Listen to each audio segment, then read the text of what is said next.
My video on Walmart got people talking, and they're saying, wow, somebody telling the truth that Walmart sales suck. Yep, that's true. So now the next question that came in from somebody who watched that video is asking me this: is Europe worth doing? So here is my parsed answer. It depends. There are certain countries in Europe that are better than others. Additionally, if you're not at least $50,000 in the USA, maybe even a threshold as high as $100K a month in the USA, depending on your category, you probably shouldn't even be paying attention to the EU at all. If you go over to amazon.co.uk, it's a pretty similar buying experience, but if you talk to the British and the locals, they see Amazon as the big evil elephant in the room. I would know this because I worked for the British under a company called Nisbets, #1 restaurant equipment company in the UK, like 250 mil a year run rates, and they always had something negative to say about Amazon. So in terms of countries that you should start with, the UK would be the easiest after the US market, of course, but Germany, that's the one you guys want to really check out. You want to check out the German market first, and that's because you're going to see a lot better results in Germany versus the UK. Now, you do have to translate some things over into some German languages and whatnot, which increases your burden to show up there to begin with. Let's be clear, EU, VAT, taxes, logistics are all a giant pain in the rear end right now, and that's why I have a little bit of hesitancy. All right, so if we broke out the countries, we looked at the USA market. Let's say you're doing $100K a month in the USA market. Well, if you go launch in Canada, if you do NARF, the North American Remote Fulfillment Program, that's where you ship out of US FBA into Canada, you're probably going to do about 2.5–3% over in Canada. If, however, you ship directly into Canada's FBA facilities, it'll be more like 7%. Canada is about the same population size as New York, but spread across a very big geographic location. There are some tax constraints and whatnot with the provinces to take into account, but by and large, Canada is very easy to work with and probably after the US market, the best and most logical place to take your FBA business next. After Canada, the trickiness level jumps quite a bit. I would go to Germany and the United Kingdom. Those are the two markets that are very strong outside of the US market right now.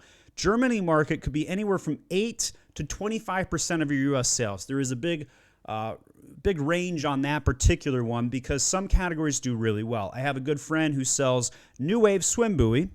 Here you can see some of his products. They're buoys that help you when you're out there floating in the water, and a really great product, and they do really well because of the Instagram presence, lots of good reviews.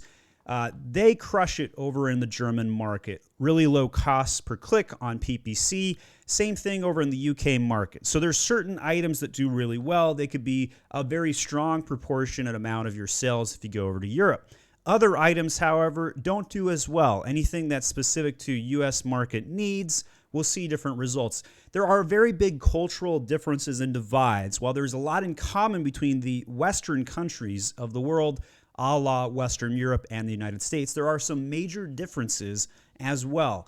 For example, you might call it a garbage can in the US market, but over there in Britain, it's a rubbish bin, right? And so some of the vernacular changes, and you have to update your keyword language and how you go to market, because if you show up trying to sell a garbage bin or a trash can over in the UK, people won't even know how to find it because they don't talk like that.